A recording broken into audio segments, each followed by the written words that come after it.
Assalamualaikum warahmatullahi wabarakatuh. Di sini kita akan menampilkan instalasi dari operasi Linux dan Windows. Saya Farah Safira dengan NIM 79. Saya Nashwa Putri Hairunisa dengan NIM 44.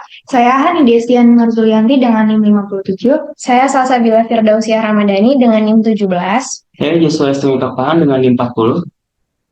Baik, kalau begitu langsung saja kita ke video instalasi dari Linux dan Windows. Untuk melakukan instalasi Linux pada Windows, pertama-tama kami mendownload Ubuntu terlebih dahulu. Kami memakai website ubuntu.com/download. Lalu selanjutnya kami langsung saja mendownload filenya. Nah, di sini kami memilih Ubuntu dengan versi 22.04.03. Lalu bisa kita lihat di sini jika downloadannya sedang berjalan. Sembari menunggu selesai, kami juga menginstal virtual machine. Di sini kami memakai VirtualBox di website virtualbox.org. Nah, di sini kita bakal pilih yang Windows Host, lalu klik untuk download. Sini juga sedang berjalan ya downloadannya.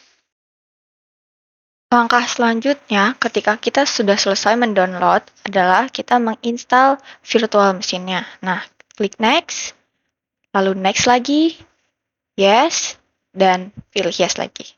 Oke, selanjutnya next. Lalu kita tinggal menunggu untuk ini selesai diinstal.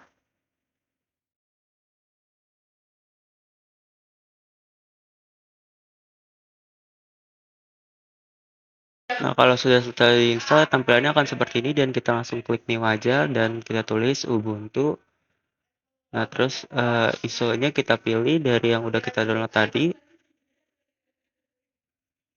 Setelah itu kita next. Nah, di sini kita nulis username-nya.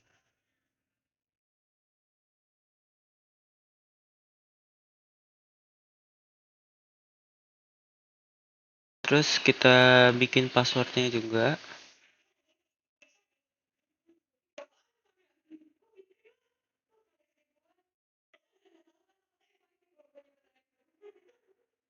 Nah, kalau udah kita langsung next lagi. Di sini kita setel memorinya dulu. Kita bikin di 10 GB aja dan CPU-nya kita bikin 5. Terus next lagi. Terus disknya kita bikin 25 GB aja. Kalau udah di sini kita lihat lagi, terus kita finish kalau sudah benar semua. Kemudian kita di sini klik setting, lalu kita setting di advance ini kita nyalain. Kemudian kita ke sistem, mengecek apakah udah benar semua.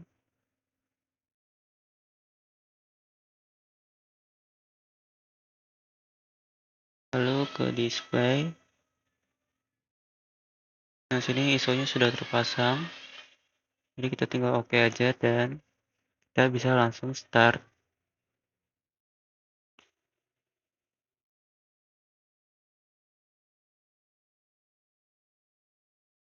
Nah, di sini kita tinggal enter aja, lalu dia akan mulai menginstal. Kita tunggu ini videonya dicepetin aja karena durasinya cukup lama.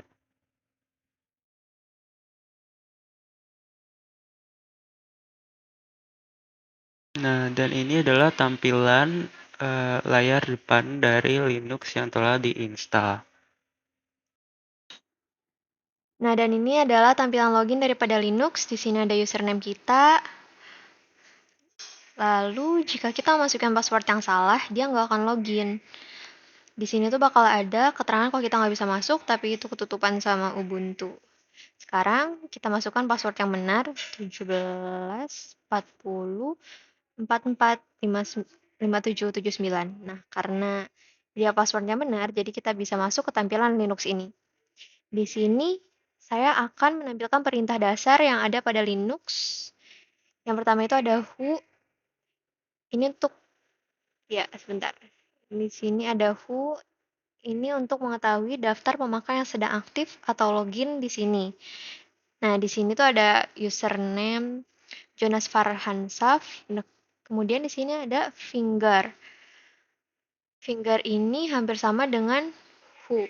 Tapi informasi identitas yang ditampilkan lebih lengkap.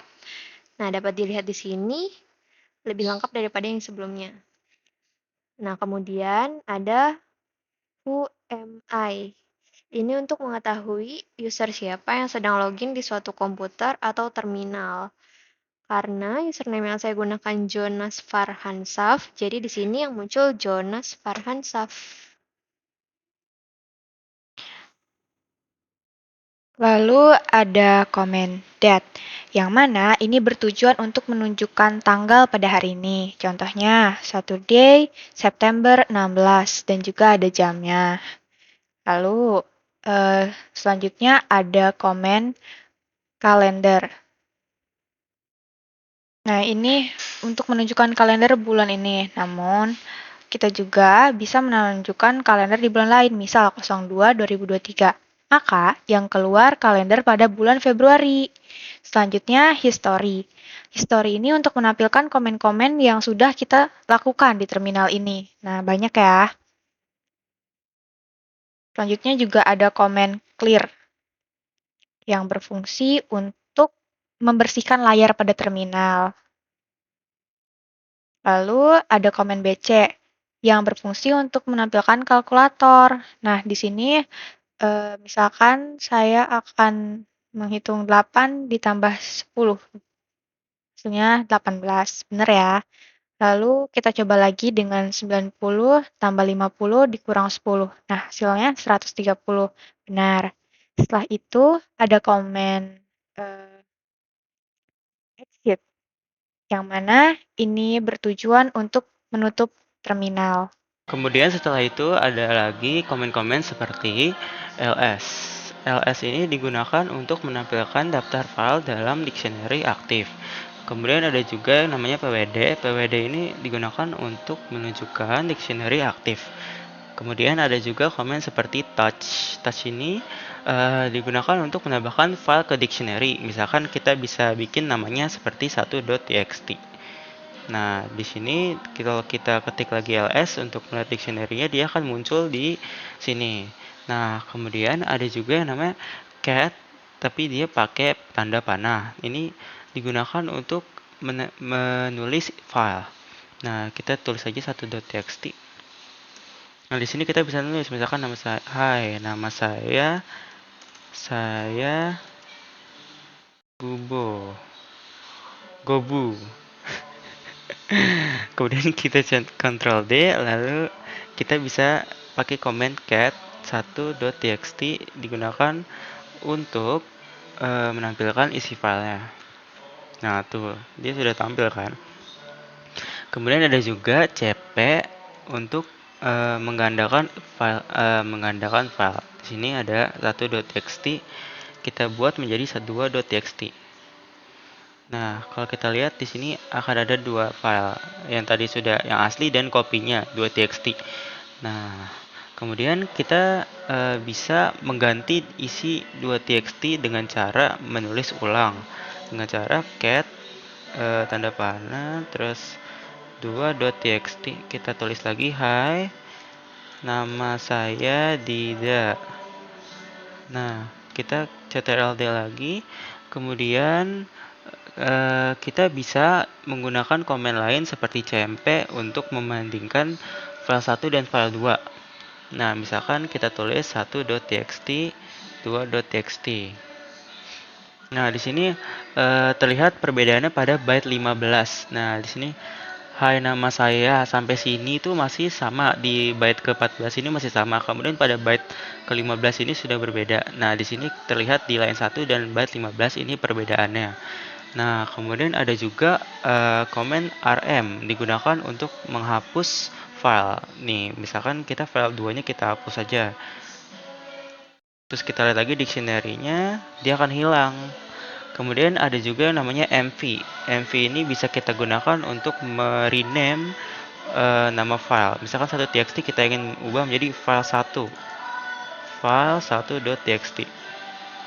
kita lihat lagi ls-nya, kemudian munculnya berubah dari 1.txt menjadi file1.txt. Nah, kemudian ada juga namanya wc file1.txt. Nah, misalkan kita tulis begini, dia akan menghitung jumlah baris, kata, dan jumlah karakter dalam suatu file. Nah, di sini jumlah barisnya 1, jumlah katanya 4, dan jumlah karakternya 19. Nah, kan ini tadi isinya adalah hai nama saya Gobu ya. Di sini satu baris, 4 karakter, hai nama saya Gobu. Maksud saya 4 kata dan karakternya 19. Nah, di sini. Begitu. Dan yang terakhir ada CD. CD ini untuk menyambungkan ke dictionary, untuk masuk ke lokasi dictionary tertentu. Misalkan begini, dokumen. Nah, dia akan connect ke dictionary dokumen. Kemudian misalkan kita ingin melihat file di sini, kita bisa ketik lagi ls. Nah, situ kan ada file 2.txt. Kita coba aja nih cek isinya apa. Tadi kan cara ngecek kan cat. Kita tulis file 2.txt. Apa sih isinya seperti itu? Kemudian ada juga komen mkdir untuk membuat dictionary. Misal di sini kita namakan dictionary-nya itu dengan nama rusa. Kita ketik dulu rusanya. Nah, setelah kita ketik bisa kita cek di ls. Muncul rusa di antara public dan snap. Selain itu kita juga bisa menggunakan rmdir untuk menghapus dictionary. Kita ketik lagi nama dictionary-nya rusa. Dan kita cek kembali dengan ls. Setelah dicek rusanya sudah hilang. Selanjutnya kita akan menginstal Windows. Penginstalan ini menggunakan VirtualBox. Lalu di sini kita isi Windows 10 dan bawahnya kita isi dengan Windows. Next, kita cari file Windows pada file manager laptop. Next, kita isi username-nya dengan username yang diinginkan. Di sini kita isi Jonas Farhansaf dan isi pula password-nya. Lalu copy password. Nah, lalu ganti hostname-nya dengan Windows. Next. Lalu atur memori yang akan digunakan sesuai dengan kapasitas laptop. Supaya memori yang digunakan tidak melebihi kapasitas laptop.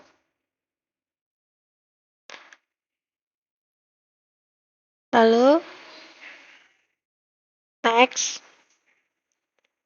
Next lagi. Nah, kita tunggu sampai penginstalan selesai.